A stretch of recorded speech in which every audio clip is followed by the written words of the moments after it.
everyone.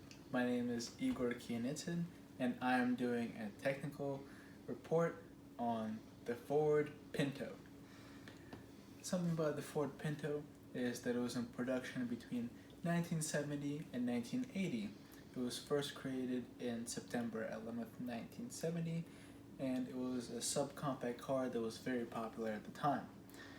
It is very well known now for its flaw due to a rushed design. It has a fuel tank that can combust when in a rear collision of over 20 miles per hour. And this proved pretty detrimental to a lot of lives, and this can be seen on the screen right here of the combustion of the whole car. Some background about the Ford Pinto is that in the 1960s, subcompact cars became widely popular, and this market was dominated by Japanese cars such as Toyota. And this was not very good, so Ford wanted to create their own Ford Pinto to be able to compete in this market and create their own subcompact car that would be able to place America first in this marketplace. So Ford decided to roll out with the Ford Pinto in September 11th, 1970. Design and development of the Ford Pinto. The Ford's president, Lee Iacocca, wanted a car that would cost under $2,000 and weigh less than 2,000 pounds, which would be relatively inexpensive and be in the subcompact class. So this was achieved from concept to product in only 25 months, where a normal automotive process takes about 45 months. This is nearly half the time that is required for a regular car to be taken from a concept to a product. Because of such a short time, you can see that the process was rushed to be able to get it into the marketplace. Because of the rushed process of only 25 months, the different parts of the car were designed simultaneously and created some flaws. One of those flaws was proven to be very detrimental is the fuel tank. The fuel tank is located in the rear end of the car and does not have any protection at all than the bumper, which provides virtually no protection. And Ford knew about this, but it still met the safety regulations of the National Highway Technical Safety Administration at the time, which only needed to survive without any punctures a rear end collision of 20 miles per hour. So Ford was able to proceed with the production of the Ford Pinto and roll out with the first one. Ford produced over 3 million cars in the span from 1970 to 1980.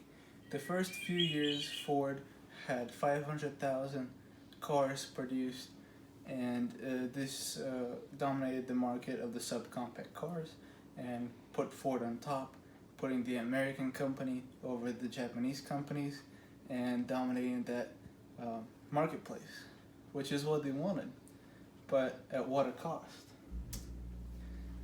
The fuel tank was a big problem in the Ford Pinto. Ever since it rolled out on the streets from September 11th, 1970 to late production years, it caused to take many lives and harm a lot of people because collisions over 20 miles per hour occur on a daily basis everywhere. And the modern safety regulations required higher standards for that, but Ford was able to avoid them because of their large influence. And you can see over here the fuel tank is very much exposed, and this was a big problem at the time. So you may ask, how could Ford release such a vehicle and allow it to be on the streets even though they knew there was a direct problem with its fuel tank? Well, they justified it with the NHTSA with this cost-based analysis, also known as the Pinto memo. In this memo, Ford explains to the NHTSA why they can not follow the 25 mile per hour regulation to make the car more safer, and shows the pros versus the cons of doing that. They could repair or put a new part in the car that cost only $11 to fix, but this shows why they didn't do such a thing. They estimated that over the years 180 people would die and 180 people will suffer severe burns. and they estimated a life of a human being to be $200,000 per person, and the cost of a person to be burned $67,000, and the associated cost of the Ford Pinto that would be destroyed in the process. And this totaled up to $49.5 million. They compared this to the repair of the inexpensive $11 part, but for all the cars that they were going to produce, which would be over 3 million cars, and in total that totaled up to $137 million, which outweighed greatly the cost of releasing the car as it is. So they decided to take the utilitarian approach and value money over a human life. NHTSA investigating. The National Highway Technical Safety Administration investigated Ford in two different instances.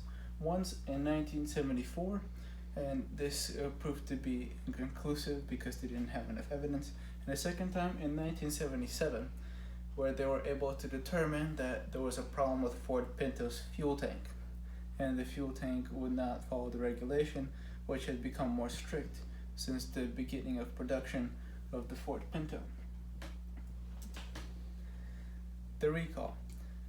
Ford had to recall 1.5 million cars, and this happened on June 9th, 1978, and they did it before the NHTSA was able to announce that a formal recall order, thus allowing them to install the part that would prevent the explosiveness of the fuel tank and return it back on the streets.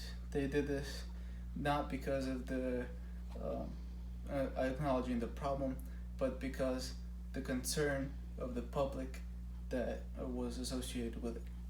Thank you.